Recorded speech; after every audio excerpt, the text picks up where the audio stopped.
Hello and welcome to the Inspiring Victory Show, where we help you double your business, double your impact, and change the world. I am Sarah Victory, and I am very, very lucky to be here with Jennifer, and I'm going to get this right, Fondrevay. Very beautiful. And we are lucky because I know a lot of people have been asking about how do mergers and acquisitions work? What are things to look for as you're growing? One of the big paths to growth is obviously in that vein. And we have the whisper of all things mergers and acquisitions right here with us. So if you want a successful one, this is the place to be today. And also just on those insider secrets of what makes not just deals, but businesses successful. We have, all that wisdom in one package. So I'm glad you're here. Thank you for being here, Jennifer. It's nice to see you. I feel like I've really been hyped up, Sarah, so this better be good. Yeah, there's no pressure. No pressure. No, it's true though. It's true. Your reputation precedes you. So tell me, I'd love to know, what is the biggest thing that people need to know if they are considering a merger or acquisition? What's the one thing that you wish everybody knew? And then we'll get into more of the nuances of it.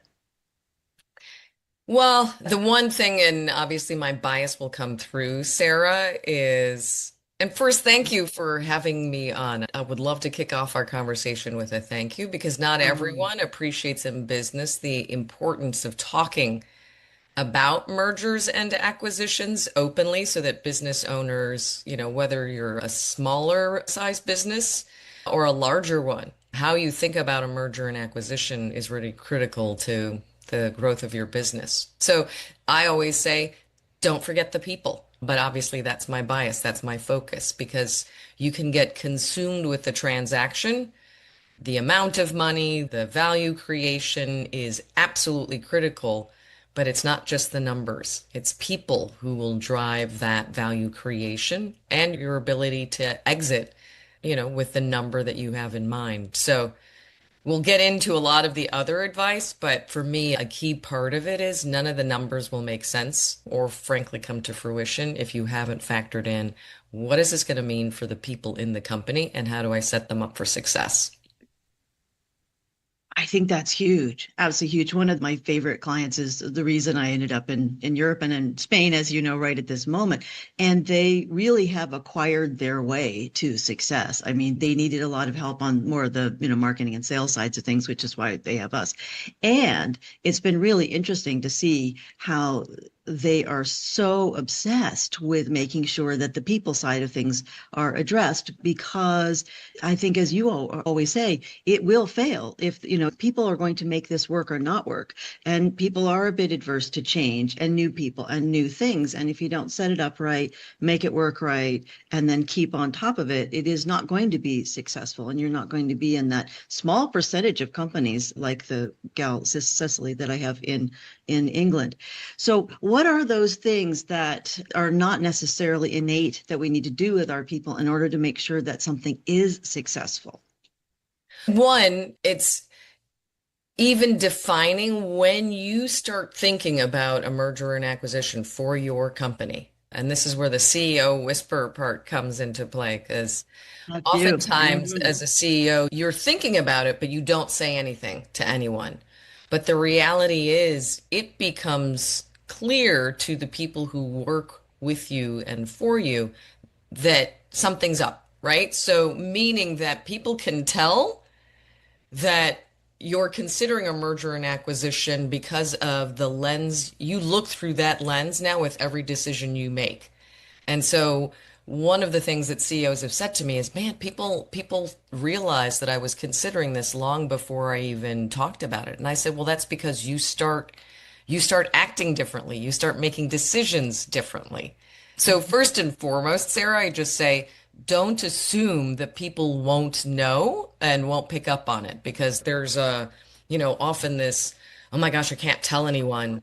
Well, people pick up on it a lot sooner than you think they do because of the way you start to make decisions and act on those. And it's understandable, right? It's human nature. You're thinking to yourself, gosh, how will this affect if I do a merger or an acquisition? How will that impact the company? So first and foremost, my one always piece of advice is know that people know that you are considering this long before you even do it. And that's important for you as you factor in what is this going to mean for our company.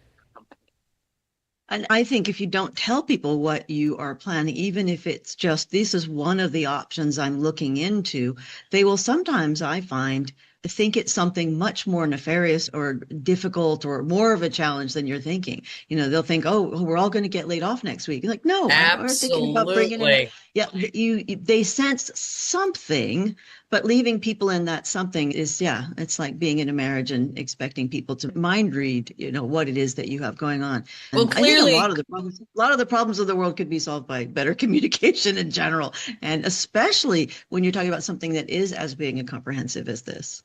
you hit the nail on the head because that's the other big point of just that reality alone is mergers and acquisitions, as you and I were chatting about, comes with negative baggage. People assume the worst. You just say merger, you say we're being acquired, and people, everything that flashes in front of them is every negative story they've read. Maybe their cousin went through one, maybe their father went through one. It's all unfortunately wrapped up in negative descriptors. And so that's important to understand that you're unfortunately, whether you like it or not, typically starting at -10.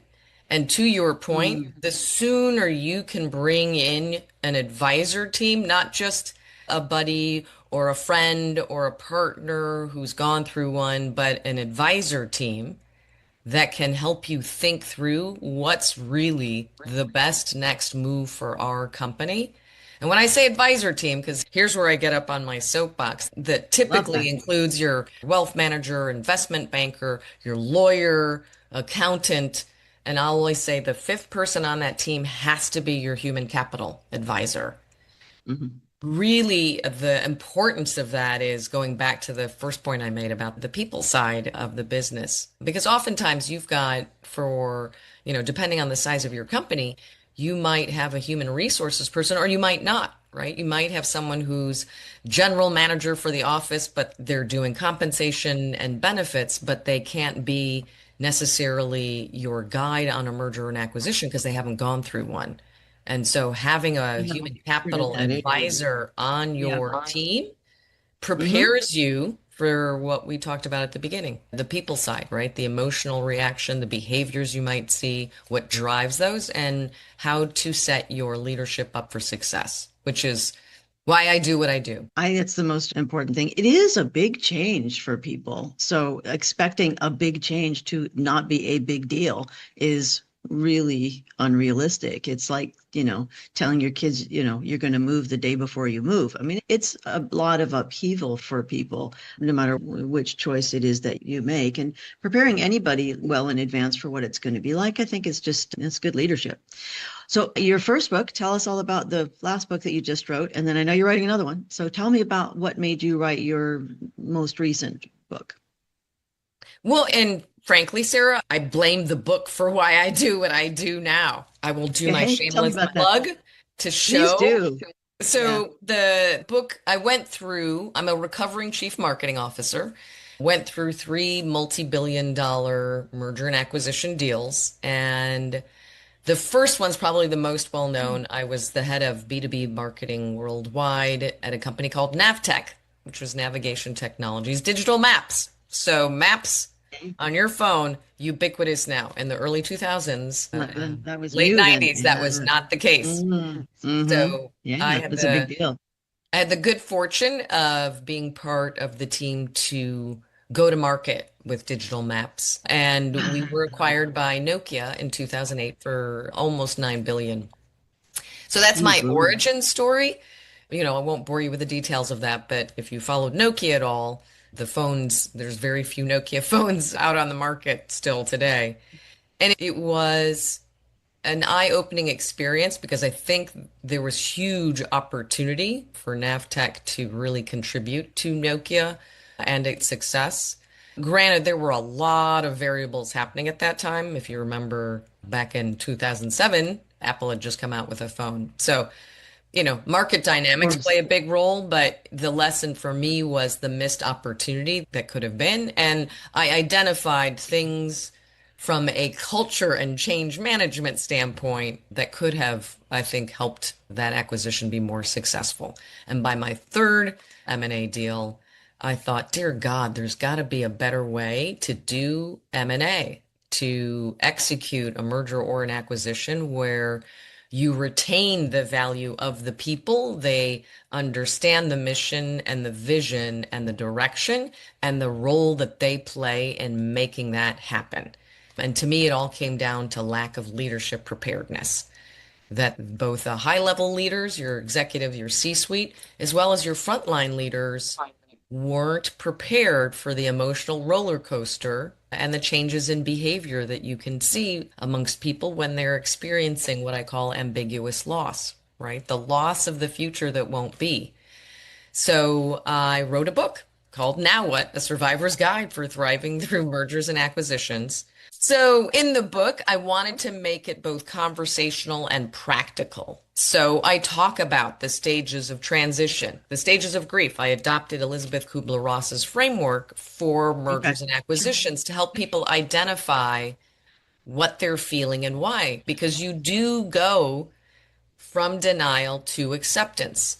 And that's the journey. You have to get to acceptance. And acceptance doesn't mean that harpsichords play and angels sing. It means that you have accepted that change has happened and that the metrics for success have changed. And so for me, it was really important not only to articulate that so people didn't feel like they were going crazy, but equally to give people a path. So how do I get to acceptance? And that's a core part of the first book, as well as the personas, right? I mentioned the fact that people experience an ambiguous loss, and you and I probably have had those moments where when people are uncertain of their future, they can act in ways you never anticipated. And I just remind people, I said, think about COVID, not in a negative way, but think back to that time during COVID. I said, you probably had friends of yours who you were really surprised by their reaction of the uncertainty because it just seemed out of character. And so I say, it's not to judge people, it's to have compassion. But when people are uncertain of their future, they can act in ways you don't anticipate. So for me, that equally was a big part of preparing leadership to understand the emotional behavior, the emotions and behaviors and what drives them, and to help meet people where they are. It's a different set of tools in your toolkit as a leader. And oftentimes leaders who are so used to driving for growth, understandably, that's typically what makes you attractive if you're being acquired. But now you're at a different stage where the metrics for success have changed. The roadmap isn't clear, and you need to be a different kind of leader to help people navigate this period of time. I think that applies to all sorts of things, aside from that kind of change. I think most of us as leaders underestimate how much time and effort it is going to be to make any kind of change, let alone a change that large. And you're asking people to give up their idea of what their future would be. They have rosy thoughts of what they would be doing in a year or 2 or 5, and they'd be doing it with these people at work, and these people are their friends, and now they're in a different department. You are asking them to give up, almost like a death or divorce. You're asking them, that's that ambiguous loss, like, why am I so upset about this? It's because they're giving up a dream they had of how their future would be. And that even if the new future sounds great and better, they still have to mourn that loss. And it's very easy to overlook that, especially when you're moving so rapidly. So I love that. I love the fact that you're labeling that so that we can start looking at that human side of not just mergers and acquisitions, but all sorts of changes within a business. Because change, businesses are about constant change.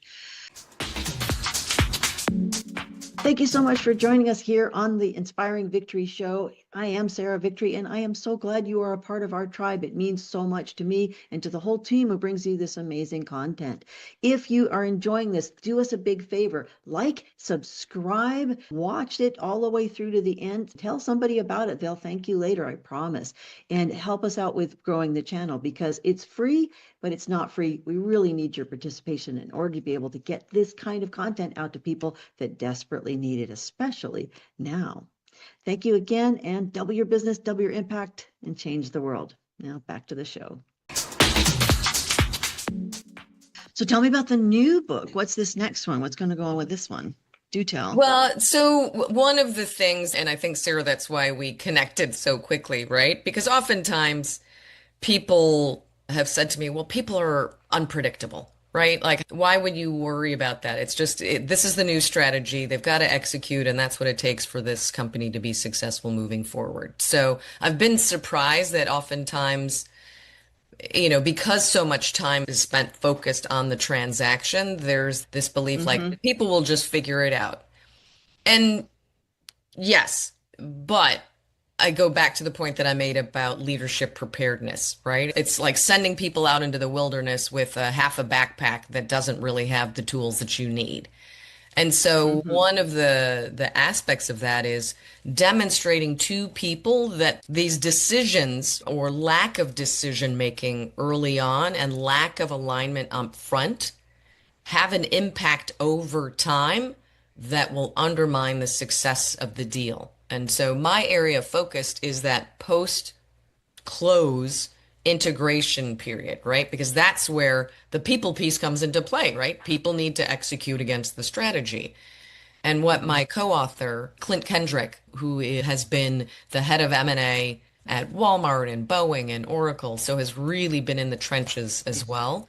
What we both Mm-hmm. discovered is you create what we call integration debt, the debt that compounds over time through lack of leadership alignment up front. And when I say leadership alignment, it's not just our company and their company.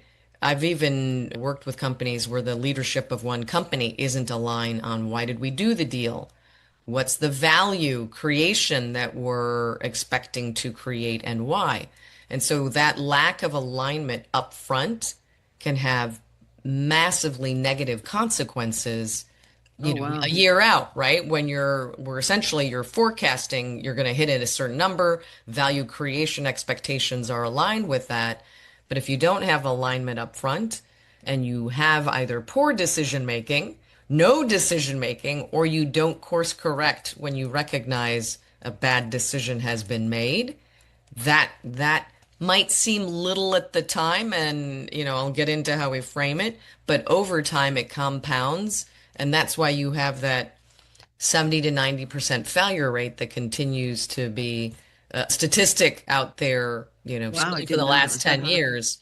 Even, Wow. and Clint and I have actually That's quite a taken failure a lot rate. of I mean, time, right? yeah, that's huge. Yeah. Even if you don't believe that, the best we saw statistic wise with 50% Still succeed, not which great. to Still me is not like a great. coin toss, right? Yeah. It's a Yeah. coin toss whether this deal is going to survive or not or Right. be Yeah. successful.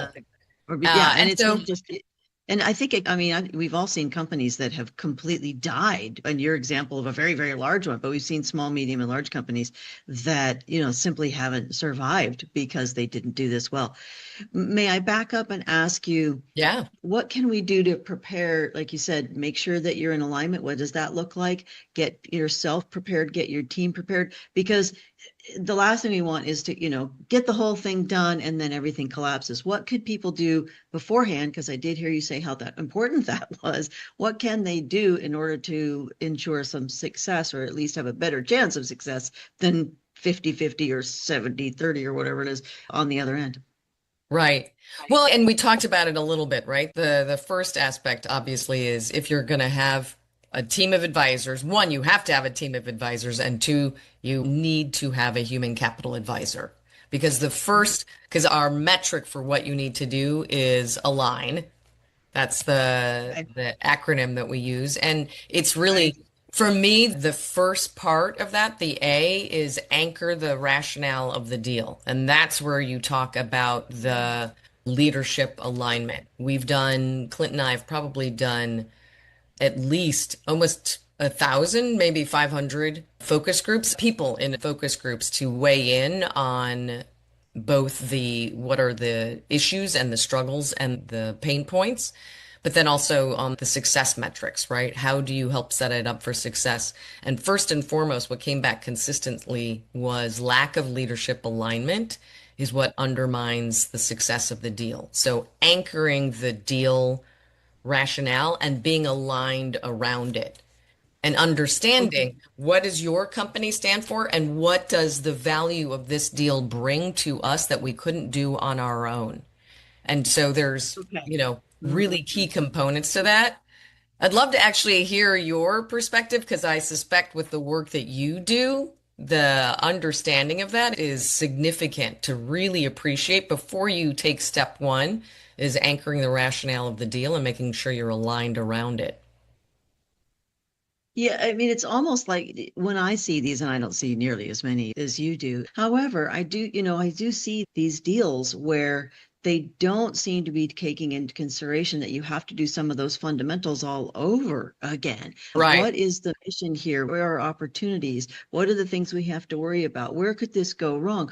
And getting the people that are going to be doing it heavily involved. What I found is that if you tell a bunch of people something, it's suspect. If they tell you, it's gospel, and that's in sales, marketing, and that's in leadership. So I think the idea that you can, get that involvement, not only are you going to know a lot more than you could possibly know in your, role as CEO or whatever your role is, but you're going to get great data from them, but you're also going to get that buy-in. And the thing I think makes things fall down the most when people are rolling out anything new is they don't get any buy-in of like, well, why would this be good? And why should we do this? They layer on, this is going to be good. They don't say why, they don't say how, Right. they don't say what you're supposed to do about it. And rather than saying, we're considering this, and, why don't you tell us as your illustrious leaders why this could be a good thing, what the challenges might be, what are our opportunities? And then all of a sudden they're selling you on why you should do something. So I think it's the idea of that boss mentality versus that collaborative mentality. I see that as getting in the way of people being able to really do any kind of meaningful growth and change. Well, But it's particularly, interesting you bring that up, Sarah, because there's an exercise that I do with CEOs. Frankly, I do think it's one time in particular where I got the moniker CEO Whisperer. It's called a pre-mortem. So we know a post-mortem, right? The patient dies and okay, you work yeah, back to it's figure out bad. what Yeah, what led to what what happened? led to the death. A Right. pre-mortem, the way I use it in mergers and acquisitions is your leadership team is together and Yeah. you act as though the deal has failed. So you're literally, this is right before you're announcing the deal or can be right after, right? But it's in that early stages. And when I've worked with CEOs and we say, okay, we're going to act as though the deal has failed. And now everyone in the room is going to come up with all the reasons that led to the failure.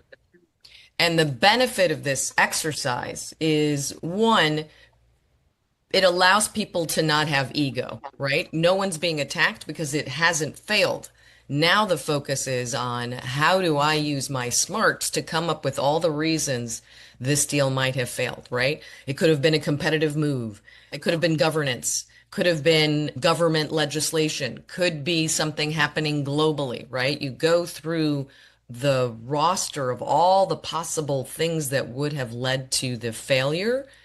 And Mhm. I remember one CEO in particular saying afterwards, because he was resistant, he was like, why would we do this? And I said, it will not only help you now have an idea of where you could fail, but it also allows you to see where you have alignment and where you don't. Because as part of that exercise, oftentimes you'll have people saying, well, no, that could never happen because of X.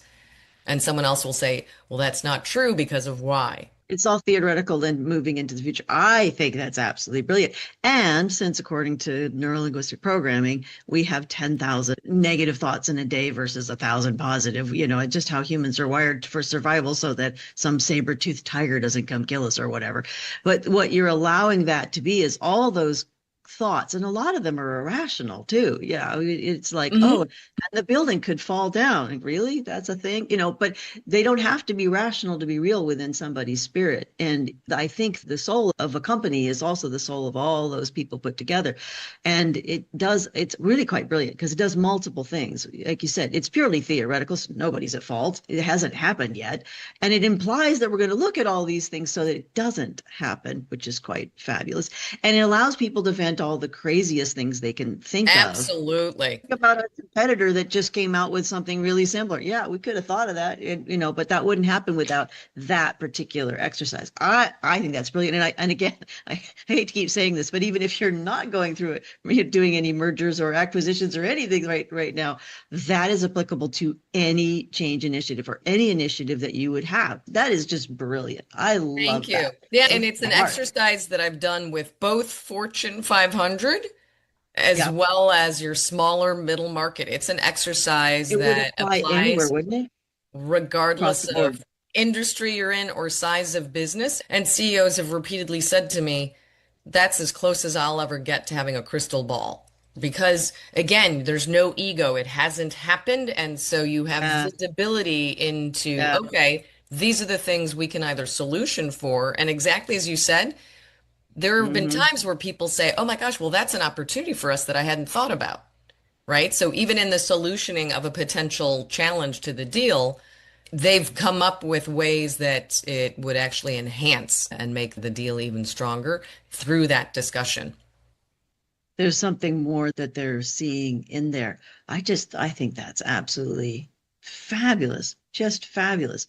What an interesting way of looking at things too. And even, yeah, I mean, that would just be applicable for most anything. But I think also what I've noticed is that being sort of a visionary for other visionary CEOs, right? I come in and they go, I want to do this. And we're all very glass half full, kind of people. Yeah. And then we'll do this. And this is my job, is to say, okay, these are things that are possible. And occasionally I have to say, yeah, but not by next week, maybe in a year or two or three, whatever is appropriate. So it's, there's a certain rational side to everyone's brain. But it's interesting that the people that need to implement all this stuff are usually not the matchers, not the everything will go perfectly. They're this could Right. go wrong. And they should be. If everybody's just a visionary standing around talking about everything's going to be perfect, we're going to have some bridges that fall down. And so it's very interesting to me that you are allowing, rather than saying, don't be negative, don't be negative, don't be negative, which I see in a lot of companies and in myself, if I'm being really candid about these things, rather than saying, don't be negative, it'll all just work out, which is not going to make somebody who's a mismatcher, where their job is to mismatch things, Right. but doesn't go together. And that's what we want them for. We are giving them a voice, whereas usually, again, it comes from on high. It's all very Pollyanna perfect. And these poor people are like, oh, great. And I get to clean up the mess when it doesn't work. Right. So, what you said that was really interesting was the fact that when these things are being discussed, opportunities do sneak through, even from the mismatchers whose job it is to mismatch. They Right. can go, yeah, but if this didn't work, this might be an even bigger opportunity. And you look over and you go, Bob, where did you come from? Because you are letting them have a voice to these things, and they are extremely important. And it's very hard because, again, a lot of the people that are in charge are the ones that are looking at the situation from that everybody will just get along and we'll all, we'll merge and we'll all be friends singing kumbaya. And then everybody else in the room is like, no, we won't. So I just think that's really, really clever. That is really, really clever. Thank you. Well, it's interesting too. So I've done that with leadership teams. I've done it with Smart. advisors, right? Whether it's an M&A, a lawyer or investment banker or wealth manager, like I've shown Right. them the power of that exercise in order to be a better advisor and prepare. But what's been most fascinating to me, because I have done it also with boards, shown Oh, them that that makes so much sense. exercise. And that is And kind of their job too. I mean, that is their exactly. job. It's just, why are we doing this exactly? How much Yep. is this going to cost? Yeah, So that's so it's been smart. a really powerful case study for me to do to help people really understand, because so much of what drove me to write my book was this unexpected people problems, right? What drove the failure of the deal? Unexpected people problems. I think there was a study, I believe it was MIT. It's in my book, but an MIT study that when they had polled CFOs and board members for what did they think was consistently one of the biggest problems that undermine the success of the deal. I'll never forget a quote from one of the CFOs who said, it's just all these people challenges, right? It was unexpected. And No, I say it's not unexpected. You can it's great. expect it. So you You can need to be prepared. Yeah, exactly. It's going to be a people problem. Yeah. And again, you can have all these grand plans, but people have to execute them. People are the ones that are going to execute these things. And you're going to be standing around going, why is this not happening? So Right. I think that's fascinating. I've noticed we do have this idea that everything will just work out. It'll all be great. And don't be negative. So giving permission to all of us in Yeah. any given to not necessarily be negative, which is dragging everybody down, but to imagine all possible scenarios in a way that is positive in the end. And that I can see what that does is it keeps the positive goal in the end. So it's not just people whining about, well, what about this? And everybody looks at Bob and goes, ugh. It's giving Bob a voice where Bob belongs, and should have a voice, and making sure you're still keeping your eye on the prize of the success of what it is you're attempting to Right. do. But you are a very, very clever woman. Yes, absolutely. All right, tell me Well, more. Tell me you more. have to, Tell me more. Tell me as more. you said, in order to put a bow on this, if you want to talk about the people part in a rational way, right? Because as we just Mhm. joked about, unexpected people problems, Oh, that that's exercise all is life just is. That's one of all life the is. one of the ways that I help, and just saying, well, these don't have to be unexpected and you can prepare for them because, again, going back to the theme of our discussion, it's about leadership preparedness. We both know Mm, hope is not a strategy. You can't hope that people will figure it out. You can't hope that leaders will have, the toolkit that they need to meet yeah, people in a time of great change and uncertainty. And again, I go absolutely. back to COVID, right? Some leaders did a fabulous job Yeah, of helping absolutely. people navigate that, and a lot did not. And so that's why, Some world I and some highlight world. that always as an example. Not all leaders are prepared for Yeah, this. You need to yeah. prepare them. Absolutely, absolutely. Well, okay, if you want to know more about all of these things, the information about the book will be in the box. And also, we will show the book one more time so we can see what Okay. they should Well, this is, and, as Yeah. I highlighted, it is a short read. It has a Spotify playlist. And let me see if I can pull up one of their personas that's the most popular. The The former rock former star. rock star. So that's That's every deal has one. And again, I highlight the personas, I bring them to life, not to judge them, but the former rock star is that person who was slaying it in the original company, but when the metrics for success change, and they always do post-deal, they can struggle. If they don't pivot and adapt, they can that can be become a amazing. former rock star. So frankly, that's a big part of I the. love the drawings in your book too. I think they're just so evocative. Absolutely. Yeah. Thank you. Well, and that's, the theme of my keynote is about becoming legendary because I just saw you have too Mm, many what I would consider rock stars in a company who worry, will I still be valued? Will the company still care about my contribution? And what is my contribution, right? It's the whole reason I wrote this book because I saw too many people, too many brilliant people who doubted their value and questioned their future, and they became paralyzed. And so a big part of my book and the keynote is how do you go from being that rock star to become a legendary rock star? Because now it's a different stage and a mhm, potential mhm, for a whole new audience, but you've got to stretch your talent to evolve mhm. your sound. I think that's amazing. All right. Well, for more information, there will be lots down below that you can go ahead and reach out and have a great conversation with Jennifer about how smart she is about everything. And it just means so much that you would take the time to come and tell us all this incredible wisdom. And I learned so much about so many things that have to do with life in general, on top of how to be able to do those big changes like mergers and acquisitions. So thank you for being here. And then to you watching, listening, we are so grateful for you being a part of the tribe and so Yes. happy you're a part of the Inspiring Victory show. We know we always love seeing you on Spotify, or you can listen, as you well know, on Apple. And also you can watch and get to see just how lovely Jennifer is and how adorable, hopefully, I am on YouTube anytime you like. So Absolutely. be sure to subscribe and tell a friend. Again, Inspiring Victory Show, where we help you double your business, double your impact, and change the world.